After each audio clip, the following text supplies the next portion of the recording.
Thursday at 6, Dave. You know what time it is. It's time to get busy. Time to get busy. On today's show, we're going to be talking about the Hermantown Data Center. And actually, I'm going to throw in a little something about looks like an outside agency attacking some of our local people. And this is happening quite a bit lately because of the election. They've smelled blood in the water and think they can come after us now with everything they got.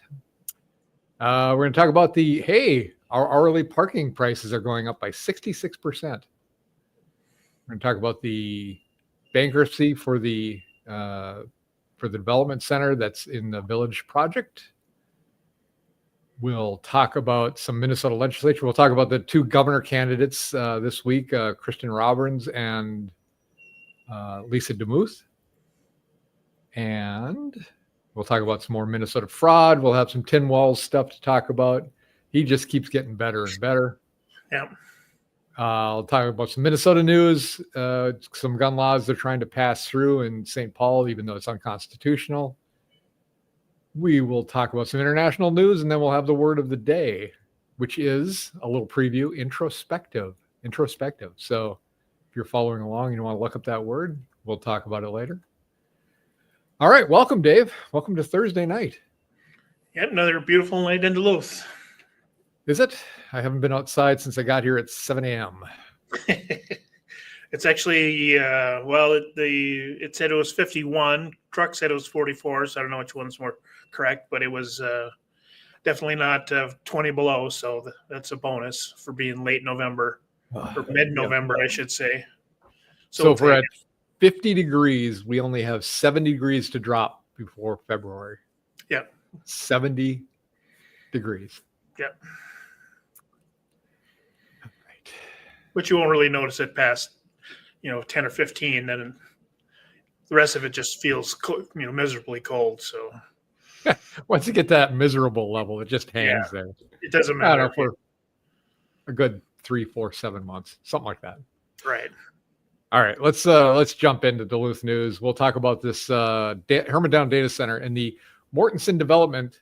It's slowing its permit request to allow for more public discourse and consideration. Now, we've talked about this Hermantown Data Center before. It kind of got thrown into the laps of everybody without much discussion. They had a meeting about it, and I now am a subscriber to the Duluth Monitor, by the way, which is a very good paper, but it talked about this. And it talked about going to the council meeting and talking to these people and saying, hey, well, you know what? We have a lot of non-disclosure agreements being signed in Hermantown.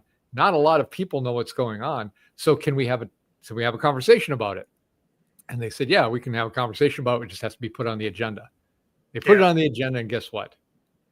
It isn't talked about because nobody seconded the motion. So they just kind of circumvented that. And then when the guy from Duluth Monitor went up there and said, hey, why didn't you second it? The guy was basically like, I don't care what you have to say, go away. So it was perfect government agency stuff. So there's protests going on outside the Hermantown Data Center. There's in Hermantown all the time. They're saying, say no to the data center.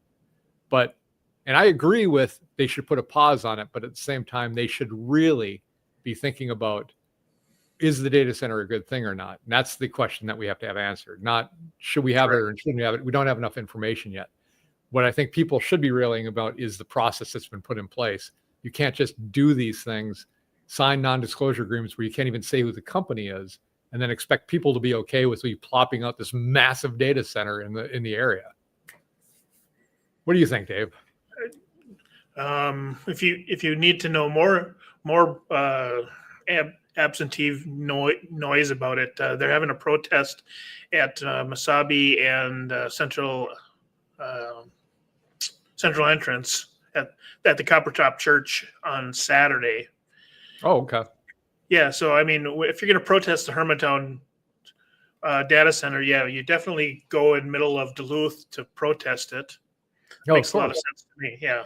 I mean, you get a lot of information. I mean, and that's what it boils down to is you get in a lot of information. And, I don't know if I'm on the same wavelength as you, but it's like, well, we need more information to know if this is right or not. Their city shouldn't be signing NDAs. we need to know more information to decide whether it's good or bad. Right. And we do have a comment from Owen asking, what is this? So it's a very general question. So I'm not sure if he's asking, what is our podcast or what are we talking about? But we're talking about the Hermantown Data Center that is being proposed to be put in Hermantown just north of Duluth. South of Duluth. It's north. It's actually, it's in Adolph, which is basically Proctor. So that's on the, northwest. So it's right on the edge of Duluth. And we are talking about them, the city councilors in Hermantown, getting together, signing non-disclosure agreements, even to the point where the non-disclosure agreement says you can't disclose who you're talking to anybody, let alone the company, and then trying to get a data center built in Hermantown. I agree with looking at getting a data center built. What I disagree with is the method being used to try to get this data center in place. Yeah, and that was word of the day about a month ago, transparency. Right, exactly. Yeah. More Duluth news. The Parking Commission has now increased our on-street parking rates from $1.50 to $2.50 an hour, an increase of 66%. So that's a little wild to me that it would increase that much. And this is the Duluth agencies nickel and diming us to death here. So on top of the St. Louis County taxes, the Duluth tax is going up 5%. Now they're also going to increase the on-street parking $2.50. They do 5 cents on grocery bags. It never is enough for these guys. They really want to have all the money that you make. And the sad thing is I've talked to some people that are in the same vein. If you have money, you should be paying it to the government, which is basically flat out communism. Correct. Let's see, the Endy, the bankruptcy case. So this is the developer that bought the land for Duluth Central, had the city do a bunch of grading, demolition and everything, and then they filed bankruptcy when they couldn't make their deadlines. Well, the district court has said no. He noted that the case had been filed in bad faith, so he is not filing future bankruptcy cases for a year. So now they're going to have to probably face the music one way or another, which is a good thing. That whole thing is a cluster, that whole process of trying to build up to Central. And if they'd have just sold it to the charter school like we talked about, right? The Edison Charter School tried to buy it, but the Duluth school district wouldn't allow that because you can't have a successful school in a place where you used to have a successful school and make them look bad. Right. So another great decision, the red plan. And Duluth once again didn't do any due diligence to find out who this guy was, what his past was, whether he had the money to even start the whole thing, and turns out he didn't. So, and this kind of falls in play. So I've got another story coming up here. The former Ordine building, we talked about this. Yep. They had been proposing to put housing there. It was going to be a whole complex for the whole city, right? And they were going to put 30 some units there. The city of Duluth also sold them the little park area next to the buildings. That's where you had benches and a staircase. It's right there you see where that tree is. You just go down there, but there's a bunch of places to sit there. And then there's a lower section that's all grass. When I used to go running, I would come back, and if it was really hot day, I'd go sit on one of those benches afterwards, just kind of cool down before I went back to work. They sold that so that it had been assessed for tax purposes at $270,000, but the city of Duluth sold it to them for $27,500. So basically 10% of the cost. Yeah. Because they said they were going to do all this good stuff. Well, they've now said that, no, this is not going to be for housing. It's going to be a boutique, a short-term boutique, basically a hotel. Yeah. But, more costly. They'd called this midterm housing, corporate housing for the longest time. Now it's going to be a boutique hotel. So unless we can get out of this deal or find them or get money out of them, because they said they were going to build housing, that was the whole deal. This is Emily Larson's deal when she was mayor. This is a great example of not knowing how to make a deal. People running the city that don't know how to make contracts that you can tie these people to what they're going to do and hold them accountable. Yeah. This is what we talked about with the Lester Park Golf Course. If we do that deal, we need to make assurances that they're actually going to build it and it's not going to cost us money. I don't know that we have the people in place now that can make those deals, but it's a different group of people than it was when this deal came forward. I mean, Emily's not in there, Rogers, and now as a mayor, maybe we'll do a better job. Well, this Trillium Partners, he's relatively well known around the city, and he's completed a lot of projects. But yeah, same problem has happened out in West Duluth, where they built a hotel, and they're above it. They were going to put Section 8 housing. Well, the developers backed out of the Section 8 side of it because it became such a headache and such a problem that it wasn't worth the tax breaks they were going to get from the city. So the city lost, I can't say a ton, but they lost some Section 8 housing because of it. My understanding is they're suing them, right? Isn't the city suing them to make them do what they said they were going to do? Well, yeah, but back to your point where they're not, there's nobody involved in the city that really knows how to get these people to do what they're, so you sue them. Well, right. That doesn't really solve the problem, because they'll just continue to not do Section 8 housing, which is fine. It's their money. So, right. So we need, obviously we're back to the original point. We need better people in city government, which obviously isn't going to happen. Well, anytime soon. Not from this last election. That's for darn sure. No. I want to do one more things. I want to show one more thing here, as long as we're talking about Duluth public or Duluth people. If I can bring it up here. This is an ad that's been running on Facebook going against Eric Forsman. Yep. Now, I have problems with some things that Eric has done, but for the most part, he does a pretty good job. I think it's a little dicey when it comes to the BlackRock buying Minnesota Power. But I have a feeling that this is not something that I tried to find out information about this group, and you can't find anything about this group. So what it stinks like is outside money from Duluth coming in, pouring in to try to get our candidates who are at least somewhat conservative out of power, so we can have a Minneapolis-based, Minneapolis-like city council, which is so far left that it's just destroying that city. Yeah. So I don't like these kind of ads. I think this is not the way we should be doing things here. And this is not, I don't think these people have any business doing it either. I don't think they're part of this city. So I wanted to show this ad and see how stupid and petty it is. He doesn't deserve this. He's just trying to do his job as a Duluth city councilor. And from what they're saying here, it makes it sound pretty bad. Yeah, there doesn't seem to be a lot of accountability in what they're saying. So, yeah, and just like I said, it's probably outside influence. It's not Duluth people doing it. Right. All right. Let's see. Let's talk about governor candidates, shall we? I was able to see Kristin Robbins yesterday. Got to meet her, got to hear what she had to say. Now, she's a new candidate for governor from Minnesota. She is current Minnesota House rep from down in the Twin Cities. She won in 2018, and now she's the assistant leader of the House. So this is her website here. We'll have a link to this in our comments, but everything she said was making sense to me. I really like her. And we're going to talk about some other candidates too. I'm not saying I'm fully for Kristin yet. I want to find out more about her, but everything she said sounded really good to me. She wants energy independence.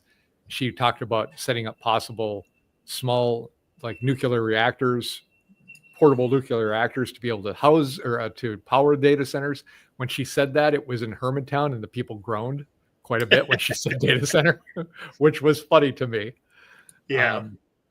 She's still pretty green about running, and up here, she knows about running in the Twin Cities in a highly contested area, which is good. And I think her ideas are very good. I didn't hear one thing that I was disagreeing with, she needs to talk about mining, and we talked about that a little bit when she comes up in this area, especially north of here, because she has to canvass the entire state. So when session starts again in January, February, she has to be back in the cities the whole time. She won't be able to campaign up here, but she's going against Tim Walz, and oof, we do need to get rid of Tim Walz. Yeah, definitely. We're trying to be in the nationwide laughing stock. So, right. She's on the fraud committee, by the way. She's on the fraud committee here in Minnesota now. So she knows what's going on. She lays it out. It's like she's saying there's $2 billion of fraud in Minnesota under Tim Walz. And all of a sudden, he's starting to get somewhat serious about it. Yeah, that's he wasn't serious about it. When they had the trifecta, he wouldn't even talk about it. Right. Same with gun laws. He wouldn't talk about gun laws when trifecta. Right. Because he knew that would wipe him off that would end his campaign right there. So. Right. The other candidate I want to talk about here, and we're not going to talk about Kendall Qualls, but I'm going to see him on Saturday, I believe. We'll talk about him next week. And I've heard him speak before. I really like him. Lisa Demuth, the current co-lead of the Minnesota House, has joined in, and she already has a running mate. Yeah. So they already criticized Walz too, and I think that's going to be the theme for all the candidates. Spending the $18 billion surplus we had, and then increasing our budget by $10 billion on top of that, and now still being $7 billion in debt. That's a huge swing. She hammered him on the record for fraud under his leadership, with recent scandals including Feeding Our Future and the state's federally funded housing stabilization program. So I know Lisa a little bit. I've talked to her. I really like Lisa too. So another really good quality candidate. My big hope is that we get a candidate that can beat Tim Walz, because as goofy as he is, as silly as he is how the nation thinks of him. There's people in Minnesota that just will not vote other than Democrat. And they've got to wake up and see what he's been doing to the state. Not only the fraud, the education in this state has gone way downhill. And the interesting thing was at the thing for Kristin, a guy spoke up and he said he was a para at the schools. And when he went in, he's got 3 girls. He went in and they gave him a chart, XY chart. And they're going to give it to kids and they're going to say, how are you feeling today? Are you feeling more male? Or are you feeling more female, more masculine or feminine? And then you're going to put yourself on a chart. And I don't know what that means when you do that, but why are they doing that at all? It said it could be as young as kindergartners getting this done. It's ridiculous. So it's a grooming thing. It's a mental grooming thing that they're trying to do. I don't know what happens to teachers who don't want to do it, because now with the new legislation, it's 1 every 10 years change. It sounds like they're doing a lot more of this stuff. So we talked to her about that. She was going to look into it and find out more. Yeah, and with the teachers union, you go against the union, they'll get rid of you too. So. Oh yeah. We have more fraud in Minnesota. There was a woman who exposed a massive Medicaid fraud scheme. So we are becoming known as the fraud capital of the United States. We're taking over, Illinois. So here it is. Minnesota Medicaid's collapse into waste and fraud hit home, exposing how career politicians built a system they can no longer control. So remember, they put a lot of our Feeding Our Future stuff in the hands of the Department of Education. And then they didn't do any oversight. And we've talked about it before on the show about why aren't we seeing more politicians or upper level government people being tried? We're seeing the low level street workers on it. And what it was explained to me, or how I've heard it, is although they did a bad job and they did poor oversight or no oversight at all, they haven't tied any of the leaders to actual fraud, to receiving money. So unless they can tie those together, they can't do anything other than the governor can fire them or put them in a different position. Obviously, Walz is not doing that. No, because that's the problem. The that are administering the funds know that there's a problem, but they didn't create the laws. Right. So the Democrats that created the laws intentionally or incompetently left loopholes in there so that fraud could happen. Right.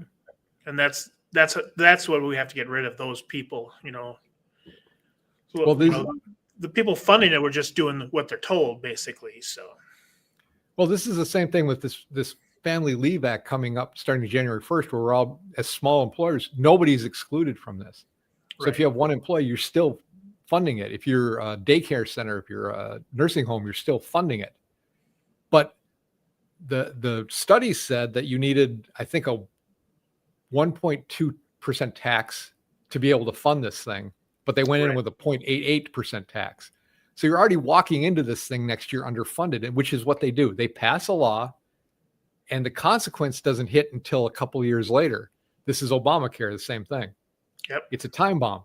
It's so that it goes into effect, and then people get used to it, and then taking it away from people once they get used to it is almost impossible. And that's why, by design, if they felt the pain right away, that would be the time to take it out. But if you got it going for a couple of years, well, then at that point, you're never going to defund it ever, unless there's some real hard action done.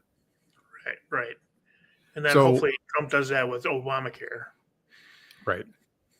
So what they're trying to do, what I've talked to some of the reps to do, is if they can't get rid of it, they're going to do things like, we're going to not have every employer have to do it and just do, a certain number of employees, that you need to have 100 employees before you have to kick in, or something like that. It's going to devastate small businesses. It really is, because you're going to basically take any trained person and give them a large amount of time off, where you're paying that person and another person, doubling your wage out. And a lot of people run businesses on the razor's edge for profit margins. Well, especially in Minnesota, because they don't like businesses. So they consider a small business their little lunchbox. So they're going to attack them, and, because the small businesses can't really just change their prices to pay for this, the theft from the government, where the large ones, they just pass it on. Yep. And then everything goes up, and we all pay more for that. Yeah. All right. I'm going to skip the Omar thing. I've had enough of that woman for a while. We'll go on to... Everybody wants her to leave. We already know that. Well, the thing, I'll post the link, but it was basically, she's like, I'm an adult. I can live anywhere. I don't have to live here. Well, go. Yeah. Please, just go. Please leave. You're helping us a lot. In fact, I don't even care if you go. Just get out of the government. Right. That's where she does her damage. So. Right. Tim Walz, the latest report from the Minnesota Legislative Auditor shows financial noncompliance from the governor's office. So there were 12 issues they found. And Walz's office has explained that of the 12, 11 have been resolved, and the remaining one was partially resolved. So letting fraud run rampant, trying to, remember the House split on the vote for having an independent auditor for this kind of thing. None of the Democrats voted it, including Duluth News Tribune supported candidates Pete Johnson and Leish Kozlowski. Yep. Therefore, we couldn't have an independent auditor. What they're trying to hide, I don't know. But this audit has showed that there is at least 12 issues of just not knowing how to do your job. And that's Walz right there in a nutshell. Right. Yeah. If you can't handle a small office like that, how can you handle a whole state? Right. Your incompetence is just right there for everybody to see. So. And this is Lisa Demuth. We talked about her earlier. She's running for governor. A quote from her: "After years of allowing fraud to run rampant in state agencies, we're now seeing that the lack of internal controls and accountability measures extend even to the governor's office. Here in Minnesota, accountability starts at the top. It's time for the governor to take a hard look at the financial practices within his own office and take responsibility for cleaning up the noncompliance, both in his office and across all his agencies." So we'll see. Hopefully that will happen. It won't. Well, Yeah, I mean, I was watching the local news, and they didn't say a word about this until he responded. You know, they didn't say anything until he responded, and then when Right. when he was able to respond, then all of a sudden it was a story to them. So Right. he could cover his tracks properly. And that's basically the way it made it sound as, oh, it was nothing. It's nothing to even consider. So. Well, you'll find in Minnesota and Duluth especially, they're very good about not reporting a lot of news. Right. Anything that's bad, they don't report. Most people don't know anything that Leash has proposed in her legislation for the east end of Duluth. They're completely oblivious to it, and that's by design. The people running for Duluth City Council, I ask them questions. They won't answer the questions. They just keep quiet. They don't want to talk, because the more that people find out, the worse they find out it is. So they just don't do it. And it works, because just like when Tim Walz ran last time and he didn't actually do any debates or go out and campaign, and he won anyway, that's the same thing. So that's hopefully not going to work this time. But you can tell that Tim is on the re-election campaign because he issued an executive order to create a Minnesota food pantry network for veterans. So I'm not saying that's a bad thing. I'm saying that's a great thing. But I thought we had a no kings thing going on where you couldn't do these executive orders, and we were against all this. Right. And the other thing is, welcome to the party finally realizes that veterans probably need some help with the food pantries. So he's going in for re-election. He's trying to do all this stuff beforehand. And I don't know where he's getting the money to do this. That will be interesting to find out. But apparently his bookkeeping is so shoddy that he probably thinks he just has the money. Yeah, I mean, he's got $1 million sitting in his campaign fund, but who knows where that actually came from. So, yeah. He is still, another story is Walz keeps pushing for special session on gun violence. So here's a quote from him. The public health crisis we have around firearms is simply unacceptable. It's not the firearms. It's the people wielding the firearms. Yeah. You're going after the wrong thing. So we asked the governor why he doesn't call a special session without the pre-agreement to at least force a debate over the debate. Well, the debate won't happen, he responded. The floor would be controlled by Republicans who have made it clear they don't want to have this discussion. So in true Tim Walz fashion, he won't have the conversation if it means a fight.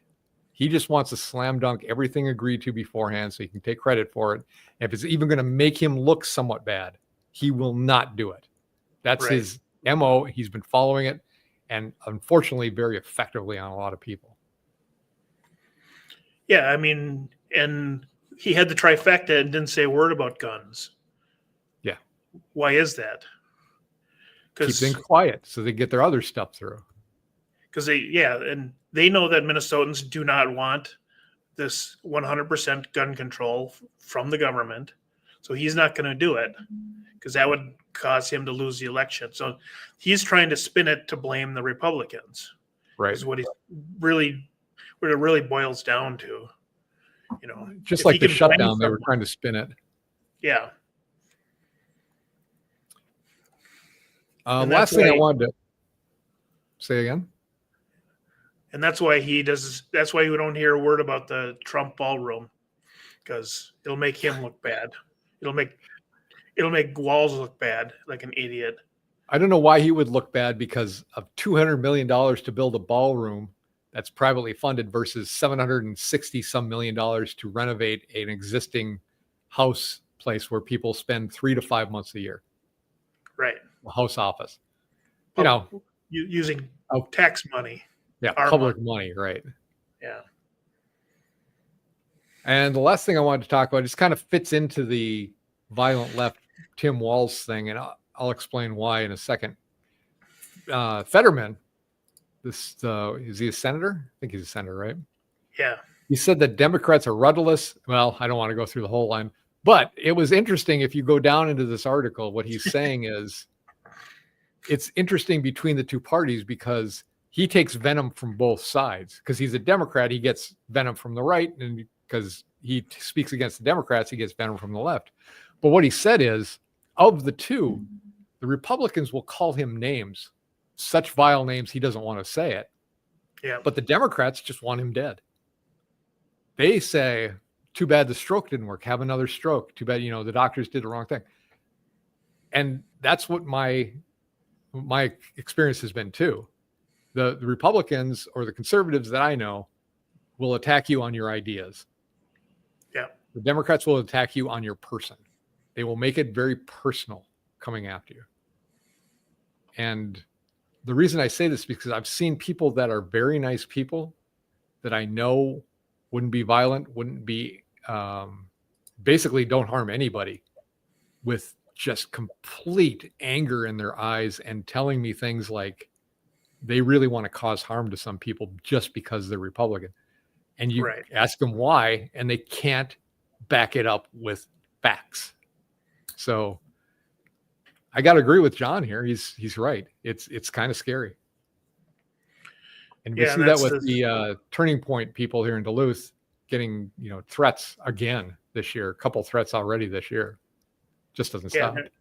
They're doing it massively in California. Of the TPUSA are getting attacked and tables flipped constantly out in California. So, right.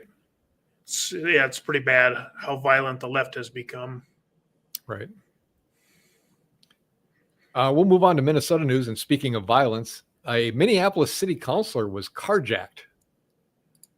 The best part about this story is, to me, he was just reelected, even though his foundation he started was part of the Feeding Our Future fraud, and still he got reelected. Right. And it was two juveniles. They'll never say any description of them, so you just know they're youths. I think that's how they call them in here. Yeah.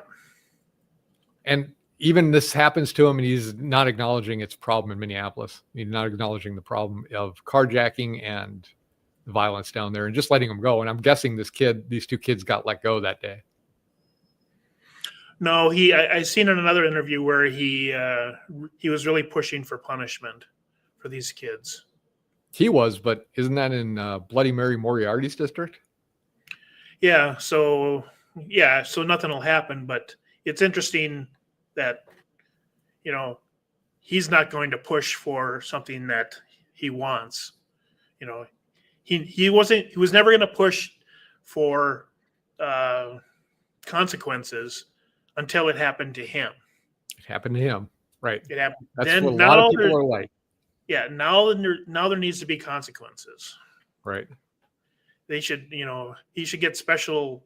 He needs to get special license plates so kids know, hey, he's a government official. You don't get to carjack him. It's like old communism. Everybody's equal, but some people are more equal than others. Right. St. Paul has adopted a comprehensive gun violence prevention ordinance on Wednesday. The ordinance bans assault-style weapons and high-capacity magazines. It was passed unanimously by the city council. This will not stand. It's unconstitutional. It's been proven over and over again. Yeah. And I think it says it does not take effect until the state preemptive law is lifted. So it's a nothing law right now. But even if it does pass, I think the next article is the Gun Owners Caucus is suing them for passing this. It is clearly an unconstitutional law. They do this in California. They do it in South. The problem is that they just change the wording again, and then they put it in place, and it takes a long time to get it through until it's done. So, and then they'll just do it again. They just lawfare you to the point where it just ground you down. They'll try to bankrupt these guys, the Minnesota Gun Owner Caucus. It's just the ongoing fight. It's the thing that maybe we should have a moratorium on these kind of laws for 10 years, and maybe we could get some other stuff done. Right. I was saying the same thing about the abortion law. Moratorium, 10 years. Let's figure it out. Gives you a lot of time to think about it before you start just changing things willy-nilly based on one event or another. And that's one of the problems with the government is, and what Trump was trying to stop was the militarization of it. Because they have endless money. They want to sue. Right. They want to pass these gun laws. So and put their enemies, anyone who disagrees, just put them into bankruptcy. Yep. So until they can't fight anymore, where the government, they just tax you more. They'll raise your parking rates, whatever they want to pay for whatever they want. Right. And, so then that's how they stop people from suing them. The process is the punishment. Yep. So hopefully that gets thrown out, and then they can do it with extreme prejudice and maybe put it so they can't do another one of these for at least 5 years. Give us some relief. Let's start accomplishing some other things, but it's constant grind about the same 3 or 4 subjects over and over again. I've said the same thing about this trans issue. The trans thing just comes up, and it just seems like, what's your opinion on trans people? I don't really think about them. I don't really care. But you have to talk about them all the time because they're just always in your face and trying to take over schools and stuff like that. Stay away from schools. You know what? Be a trans person. If you're going to be a trans person, you're an adult. Go on. I don't care. Stick to your burlesque shows and all the other crap you used to do all of my life, and stay out of the schools and try. And I won't go in and bring in, whatever I'd bring into a school that you wouldn't like. Deer hunting. I'm not going to talk about deer hunting in the schools. It's not the place for it. Not going to do, church services in the schools. That's where you do this in church. The school is for learning how to read, write, do your math, and get out. So I think it's just to keep us distracted while they push other garbage in play and have people at each other's throats so they can win elections. Basically, that's what it is. Yep, that's the truth. All right. Let's go on to national news. Be happier. You ready? Well, normally Walz is our laugh track because he's so stupid. So yeah, but we're not laughing because it's funny. Right. We're laughing because it's sad. The government is reopened. Finally, and at last, I have noticed no change myself because I'm not a federal employee. I don't rely on federal funds or resources. Not to say it doesn't affect a lot of people. I'm just saying it isn't impacting me personally. I'm glad the people that are federal employees are going to start getting paid again because it would have been a real dicey Christmas time if this had gone on much longer. And why the funniest part is, so you got these Democrats that voted with the Republicans. There was like 8 of them that total. Yeah. And the people screaming about the government being shut down and calling Trump a fascist because, of course, he controls all that. Now they're screaming at these guys for opening the government. And I can't figure out how you please some of these people. Yeah. It's just ridiculous. And then both of the Duluth representatives in the state, Klosowski and Johnson, both of them were blaming the Republicans for the shutdown, even though if you look at the votes, it was the Democrats that wouldn't, vote yes for the thing. Klobuchar and Smith, our state senators, they voted no, yet they were blaming the Republicans. So it's mind-numbing sometimes, the politicians. And the problem is they don't see anything wrong with it. They don't see any thought processes as wrong in their arguments. So no, it makes perfect sense to them. Right. That should be scary too. So I want to talk about the funny thing I want to talk about. Oh, and Dave left us for now. So I will just talk about this by myself until he comes back. Jasmine Crockett now wants to eliminate Dominion voting machines. So I've been predicting this, and we're going to bring Dave back in. How you feeling? Yeah, I'm not sure what happened on that one. We're talking about Jasmine Crockett wanting to eliminate Dominion voting machines. We talked about this. Yeah. So we wanted to get rid of Dominion voting machines for a long time. We want to go to paper ballots with watermarks, things that can be tracked easily. Yeah, you don't need to show Jasmine. We already know what she thinks. Yeah. But this is great because now a conservative has bought Dominion So where we were being told for a long time, you can't screw the voting machine. You can't change it. You can't, they're uncorruptible, basically. Now that a conservative has it, they're a danger and we have to eliminate them. Well, you know what? I agree with Jasmine. Crockett. It happened. Write this day down, November 13th, 2025. I actually agree with what Jasmine Crockett had to say. Let's get rid of them.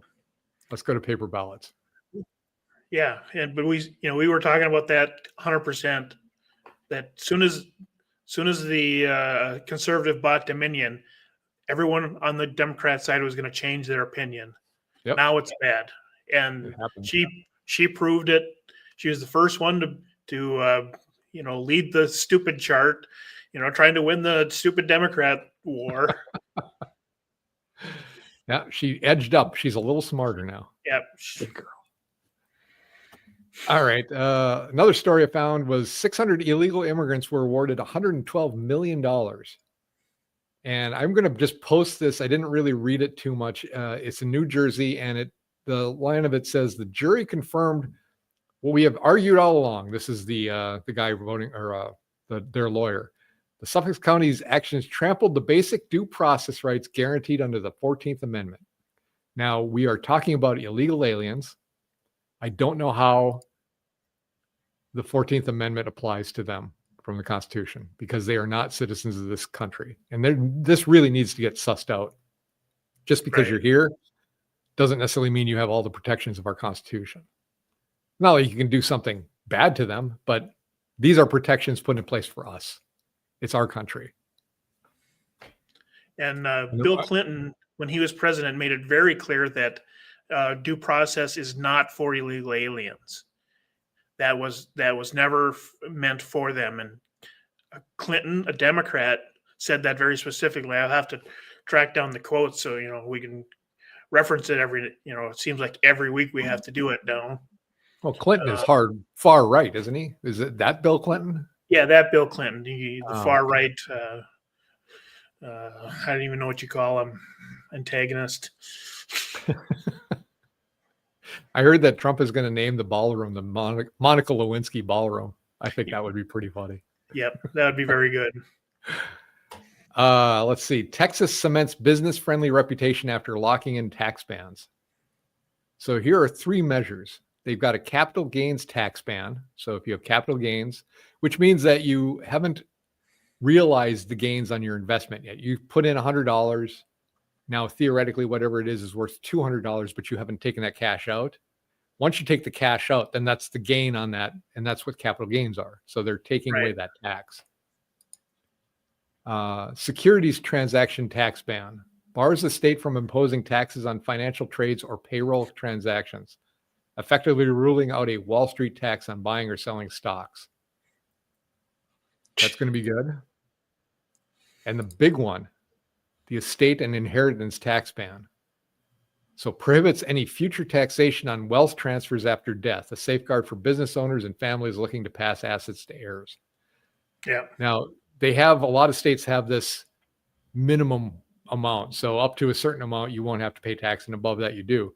But when you're talking about a farm, you're talking about a lot of money. Right. And almost any farm is going to fall into that tax base, and they're going to just take it away. So you work your life, you pay taxes on that. When you buy things, you pay taxes on that. And when you pass away and you try to give that to your kids, they also have to pay taxes on that. It's crazy. It's triple taxation. Yeah, in Minnesota, it's almost, I heard, up to 55%. So over half of your business or your appreciation is gone to the government. For what reason? Right. So when you're taxing people to death like that, I kept thinking about, well, how many businesses in Minnesota lost because they just want to overtax the daylights out of people, and that's what the next list. These are almost Fortune 500 companies. These are large companies at the time that just left. Yeah, we got Securian Financial Group, Fastenal, Patterson Companies, Joanne Fabrics. They announced closure of all locations. And Mervyn's. Yeah, I think Mervyn's was like a clothing store, like a fabric store type. So here's the funny thing. So I'm having a conversation with somebody that I'm not mentioning who it is. And they say, well, millionaires should have to pay all their money to taxes. I said, why? Well, they have the money, so they should give it up for taxes. My argument was, when I said to her was, I'm a citizen, you're a citizen. I'm worth $1 million, you're worth $100,000. We have the same rights and we have the same protections, and we pay, and everything is paid out the same. What's my benefit as a citizen to be paying 20 times more than you in taxes? And I think her idea is that millionaires don't pay taxes at all, right. Which, if you look at it certain ways, maybe they don't pay taxes because they're taking investment risks and they're getting benefits from the government for taking those risks. And if you don't like that, well, Minnesota's been Democrat ruled for a long, long time. So if you don't like those rules, maybe you shouldn't vote for Democrats. Right. But the idea of, well, you have the money, so you should pay it, is envious and backwards. They don't look at what is being paid for. They just look at you having money. You should pay it in. And it's ridiculous. It's a ridiculous way to look at things. The funniest part, though, because we're in the funny area, is this person still complains about the high rate of taxes. So, yeah. Well, think about, we did the story last week about the tabs for your car. So the more expensive your car was, the higher your tab fees are to run that car. Well, so why does your $100,000 Suburban wreck the street more than your, $200,000 Bentley? Right. But your Bentley is $200,000, so you're going to be paying more. So that's a socialism tax right there, because you have more money invested in the car. If you really want to do it like that, you do it on weight. And you know what the problem is? Your battery-powered cars that they have right now are really, really heavy. So they're going to be paying a lot more taxes on the tabs. They don't want that. Right. That's why they're trying to figure out a way to monitor everything you do in your car so they can charge you by the mile. Right. Yeah, which is tracking you essentially, which is a Fourth Amendment violation. I think it's fourth, pretty sure. Right to privacy. All right, we'll go on to the last national news item. Seattle new socialist mayor. I thought the mayor for New York was going to be bad, and the one that we almost had in Minneapolis is bad. This woman, I guess she's even worse. Yeah. She won't allow private grocery stores to close. She'll take them over as part of the city. I would also like to build a wall around Seattle for anybody who voted for her and make them eat their own dog food for this as well. So what's going to happen is they're going to implement these plans. They're going to run out of money really quick. They're going to start really cranking up the taxes in the area. People will leave or just not pay them, and it'll fall apart. So it may not happen right away. You may see a euphoria for the next year or two while they implement these policies and everybody thinks it's great. 5 years down the road, I predict it will not be even close to what they think it is at this point. I think it's going to be a disaster. Right. So what does this lady from Seattle and the new New York Mayor Mandani, what do these two have in common?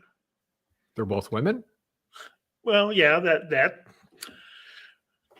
they were both born and raised by rich parents, and neither of them have ever had a real job. So they were born and raised in a wealthy thing where money just kind of showed up, and they never had a real job where they have to, make payroll or figure out how it's just magically money appears magically. Right. And so now Seattle and New Yorkers destined for their own little self-inflicted death. I've heard when people say, well, money isn't that important to me. You've never been poor. Right. I mean, really poor. I mean, when we were growing up, we were not poor, and we weren't well off either. But poor people, it's a drive to have money because you don't want to starve. And you saw it when people lived through the Great Depression, where people were abject poverty. Those are the people that gained a lot of weight, or there's a lot of people that gained a lot of weight when they got older because they always ate all the time because they never wanted to be the point where they were going to starve to death again. It was really, a big impact on their mentality. All right. Well, let's we'll put a pin on that and come back to it in a couple of years and see how it did. Yeah. International news. I found this a great story. There's going to be a climate summit in Brazil, so they've mowed down a number of trees to build a highway out to it, taking down a bunch of ClimateDepot.com executive editor Martin. So yeah, we'll post the link here, but Trump has been pointing this out on Truth Social, and it's not unlike the Olympics they did. Remember, this is Brazil; they're all climate friendly and everything. They built stadiums out in the middle of nowhere, built the roads to them, and after the Olympics were over, they just went back to rot. I mean, they're still there. Nobody's using them. They spent so much money, right? And it's crazy. It's just crazy. These are the people that are saying, climate change. They're there for a climate summit. I actually saw a thing just to talk about climate a little bit. You remember watching Idiocracy, and where they put Ferrando on the plants, and it was because that's what the plants need, right? Yeah, that's the body good. I good. think it said carbon. It's what plants crave. They grow with carbon. So yeah. Because I thought that article had the picture of it, building a highway. You could see it right through the rainforest. Yeah, just taking down trees. Just taking out, just clear cutting. It's like. Well, it reminds me when they clear cut a forest to put up a solar winds or a solar farm. Right. Well, like when the WEF goes to Davos. Well, they can't get their private jets close enough, so they take a helicopter from the private airport to the private facilities resort that they're in. Yeah, and they're there to talk about carbon and environmental problems. So, how we have to participate more and pay more for carbon tax, because only a really intelligent people figure that giving more money to the government will fix climate change. Yeah.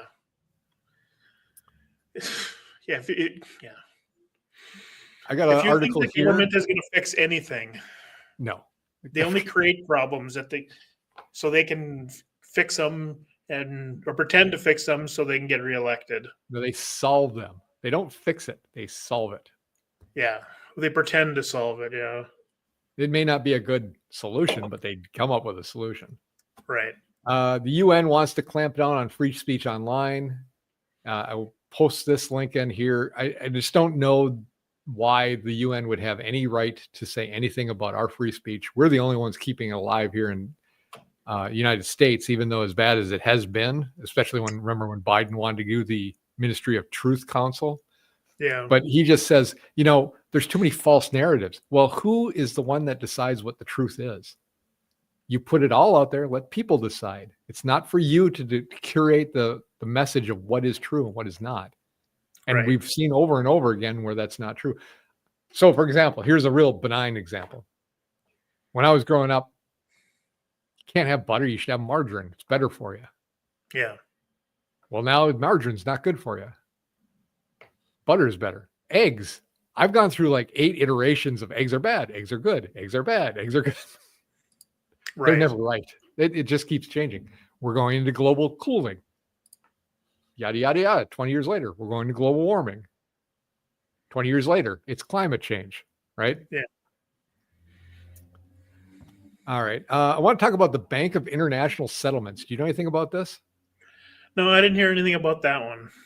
I'm going to put us a link to it so people can learn more about it. And I'm just going to put a nugget in their ear to look up what the Bank of International Settlements is. So they have sovereign. The BIS is the Bank of International. You could play this if you want. Just pull up the volume and play it for her. You muted it. And the New York Fed and the Fed are both shareholders. They became shareholders in 1994. In one sentence, what's the purpose of the Bank of International Settlements? Okay, so there are two things you need to know about the Bank of International Settlements. I'm not sure my brain's big enough for this, but keep going. It is. It has sovereign immunity. What does that mean? It's above the law. It's its own country. Right. It's its own country. It has its own police force. And essentially, other than one of its staff being in a car accident or, minor things, no one has the legal authority to move against it. Number two, it can move money and hold it on its balance sheet and manage money secretly. If I want to steal $21 trillion from the U.S. government and park it on the balance sheet of the BIS, it can move it anywhere in the world and it can keep it on its balance sheet secretly. First of all, where does its power? Like, who empowered it to have sovereign immunity and the right? It was created after World War I, and it was created in theory to manage the reparations of the German government. But if you read the real history, it was because the Bank of England and the central bankers wanted an entity that had sovereign immunity. If you look at there you go. Yeah. It's something to look into, and I think a lot of bad stuff came out of World War I. This is where, about the time you got the income tax, you got the Fed. It really, World War I was a lot bigger than I knew. When I was growing up, I thought World War II was the big war. I think World War I, after the aftermath of that, affected a lot of things that happened throughout history now. So this is something I just found out. I thought it was interesting. Take a look at that link and then find out more if you're interested. Yeah. The last thing for international news is a woman reporter in the BBC was reprimanded for giving a facial expression. So she was doing the news. You don't need to pop this one up. I'll put the link down here. She was talking about a news story, and it said pregnant people. Oh yeah. And she said pregnant people, women, and then she went on. And she got a bunch of complaints filed against her because of that. Can't make it up. No, it's somebody, you look back, these people 50 years ago go, well, yeah, we better start working on stupid stuff like this. 50 years ago, we never even considered this stuff about, right. And, this is, do we have nothing to complain about that this is what we're going to complain about? Apparently so. Thing that if you want to be driven mad, the USAID, us, fund the BBC partially. Right. That should stop. That's not in our best interest. Okay, let's move on to health and fitness. Kind of getting a really short show today. Again, it's our opinion that you should work your mind, work your body, try to go out and improve yourself, try to increase your physical fitness. That's always good for your mental attitude. Weightlifting is good with cardio. If you can do it, if you can't, do what you can. Yeah, this link I have here is why I don't want universal healthcare. So it's kind of off topic for health and fitness. But when we had universal healthcare being shoved down our throats, my argument was, I don't want to care about your fitness. You can do what you want. I don't want to care about it. So go ahead and play this if it's going to play. So this is a video of a woman who shows her daily diet just for one day. And it is abhorrent. So you take it off, Dave. It's not going to play. But what it comes down to is what I ate today as a baddie. Good morning, baddies. Yeah, it's bad. So you're going to see a lot of stuff, and it's almost revolting to listen to it. It's the sounds it makes. So I'm going to take that off. I think that's what Obamacare was about, was to basically force individuals to tell on your neighbor, to force your neighbor to get thin. Because now I'm paying for your health care. Right. Therefore, I should care about what you do. Therefore, I should say something to you if you're not doing something correctly. Which is the insidious thing. And before this, if you wanted to eat Big Macs every day, 5 times a day. Fine, I don't care. If you want to be 600 pounds, go do it. Now you're making me care about it because I have to pay for you and your health care. And that's just not the way it should work. I don't want to care about your health care. I want you to do what you want.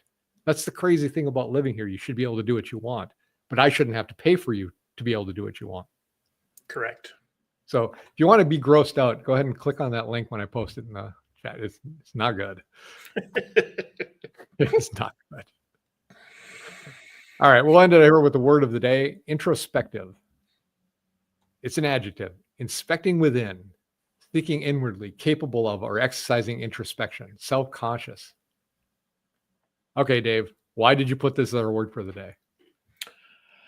Well, when I talk to people and, about our political issues and blah, blah, this and blah, blah, that, I noticed that they're not actually, they're just kind of, well, it's this way because I said it was this way, and this is what I believe. But when you try to talk to them about facts or stuff like that, they can't come up with facts to, well, why do you think that way? Well, they don't have an answer for that. It's how they feel. It's how they feel. It's not a fact-based belief system. And so I thought that word was kind of appropriate considering what I've been hearing lately through through my conversations is, well, my beliefs are based on something, introspective. Well, why don't, fine, you want to think that way. Yeah, you're an American. You can think any way you want. But why? Introspective. I think it's a good idea if people, no matter what, always reassess what they're thinking about something. If you're seeing some people disagreeing with it, at least think about why they're disagreeing with it and look back and say, does it make sense? You might reorganize everything back to the same thing and you're just going to be back to, I think it makes sense. Sometimes you go, okay, I kind of get that. Maybe, okay. Now if you can't see both sides of a story, you're not looking at it hard enough. And if you can't argue the other side's point, then you don't know it well enough and you need to learn it. That's how you grow. And that's how you understand what you're doing is right or wrong. Maybe not right, wrong, but it's right to you. Right. Yeah. And then that's what I thought this is kind of a good word based on my conversations was, look at everything, do some research, think about it and have your own belief systems, which is fine, but base it on something. You're not just, well, that's what the View said. Right. No, tell you what, don't base anything because that's what the View said. All right. Right. Just remember, they're not a news story. They don't present facts. They're like your crazy aunt at Thanksgiving. You just nod. Yeah. Yeah. All right. Like 5 or 6 martinis. All right, let's wrap it up here. We're going to do a like and subscribe. Please like and subscribe if you like what it is here. Please give us comments. We'd like to hear from you and give us topics you might want us to talk about and investigate before the show. You just went over my little graphics, Dave. I did? Yeah. Well, you said like and subscribe. Oh, there. You put a new one up coming there. up. I'm changing things, Dave. We're keeping it fresh. Well, at least tell me about it every now and then. So, what fun is that? Yeah, exactly. All right. Well, I appreciate everybody watching. It was a lot of fun. Hang loose, and we will be back here next week at 6 o'clock on Thursday. Until then, I'm Sean. I'm Dave. And thank you for joining. See you next week.